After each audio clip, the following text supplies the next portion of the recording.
civilmedia.mk. Слободно, независно, отворено. Токму во паките националистички наративи ги имавме и за време на предвидените парламентарни избори во јули.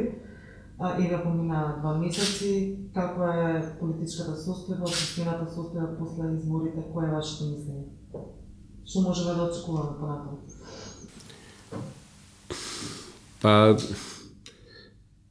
не може само во национални граници да се сведе оваа тема. Гледате што се случува во Бугарија и тоа после се пренесува и кај нас, кога ќе дојдат политичарите во наводници, да речем во фрка, секогаш најлесно посегнуваат по такви чувствителни теми да ги потпалат чувствата на својата етничка заедница, за да се спасат и да се одржат на власт заради внатрешни политички потреби, како што е тоа сега во случајот во Бугарија, заради незадоволството, демонстрациите на граѓаните, се покренуваат тие теми и тоа е една лоша порака која ни доаѓа, а нашите политичари од одредени политички субјекти го користат тоа за да се одржуваат, би рекол, вештачки на политичката сцена, но се надевам дека како ќе расне демократската свест и култура, дека ќе се зголемува бројот на граѓаните со вистински европски демократски вредности, дека ќе знаат добро да препознаат што е вистинска вредност, а што е фалш вредност, спакувана во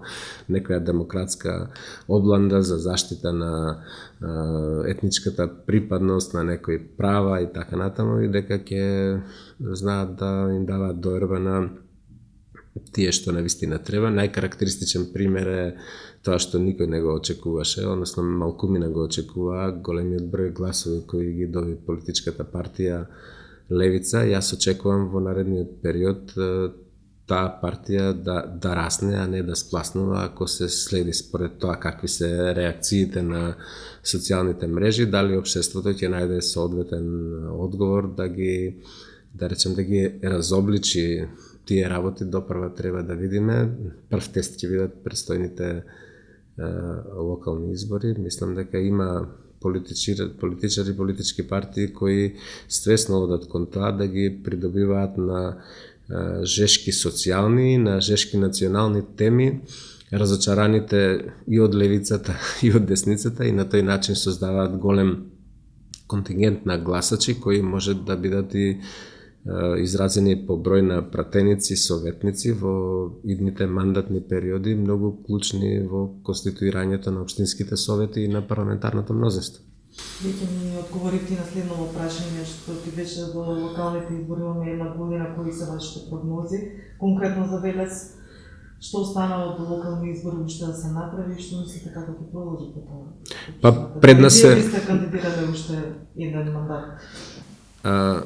Прво да ја расчистам дилемата за мене, јас немам намера да се кандидирам, јас не бев кандидат ни на минатите локални избори во натрешната постапка која се водеше во рамки на Социјалдемократскиот сојуз, од лични причини, но анкетите што ги правеле во партијата покажаа дека имам убедлива доверба во споредба со другите можни кандидати и од тие причини на молбата прифатив да бидам повторно кандидат со цел да ги добиеме изборите. Се надевам дека сега ќе израснеме други кандидати кои ќе можат исто така да бидат добри кандидати и да ја добијат довербата на граѓаните. Мислам дека ќе бидат тешки предстојните локални избори. Јас припаѓам на владеачката мнозинска партија.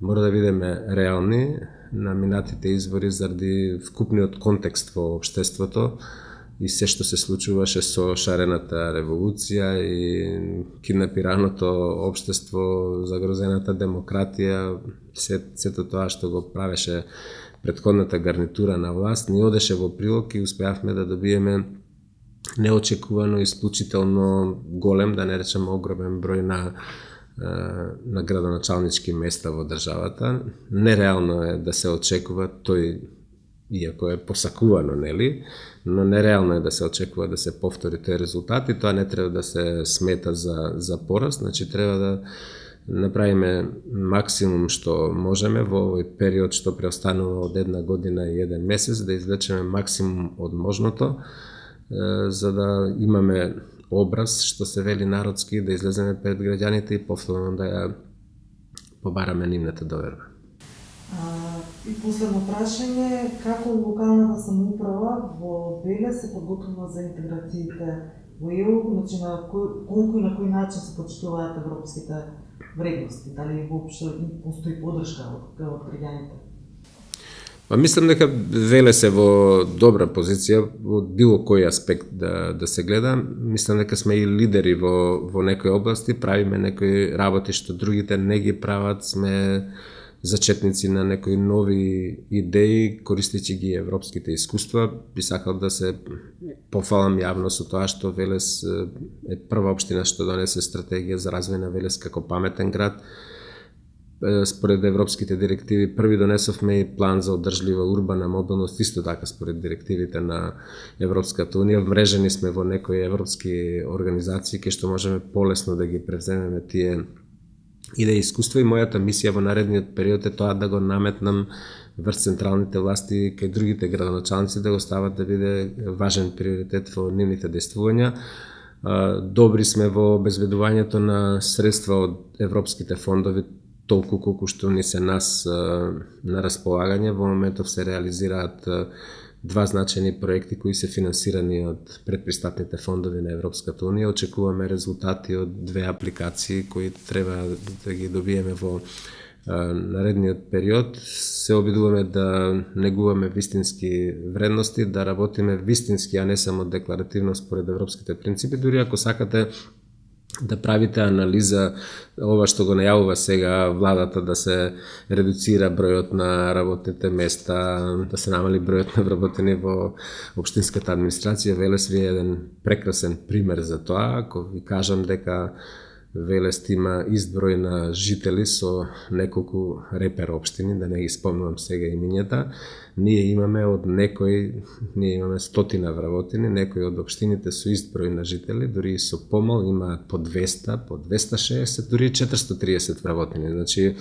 мојата филозофија е да во општините да има оптимален број на вработени, администрацијата да биде мала, стручна, непартиска, неполитичка, професионална и добро платена, а парите што инаку другите општини ги даваат за плати на административни службеници да останат за финансирање на капитални проекти со кои ќе го подобриме квалитетот на живот на граѓаните. Затоа што со давање на плати на заслужени партиски кадри ние не можеме да одиме напред и да го подобруваме квалитетот на живење. За разлика, за жал, во Македонија имаме состојба во која различен е степенот на богатство на општините и не можеме да ги мериме успесите на градоначалниците според тоа колку тие направиле, затоа што некои има што се екстремно богати, не знаат што да им прават на парите, неколку скопски општини, градот Скопје и неколку општини кои се издвојуваат затоа што имаат рудници со минерални суровини, добиваат огромни пари од концесиите за користење на минералните суровини. Јас сакам да ги вреднувам градоначалниците колку тие прават од можноста што им стои на располагање. Тука треба да се видат нивните вештини и со малку пари колку може да направат. Лесно е со многу пари да бидете успешен градоначалник и да направите. Проблем е ако немате доволно пари, како да извлечете максимум од можното и да го подобрите квалитетот на живење на граѓаните. civilmedia.mk. Слободно, независно, отворено.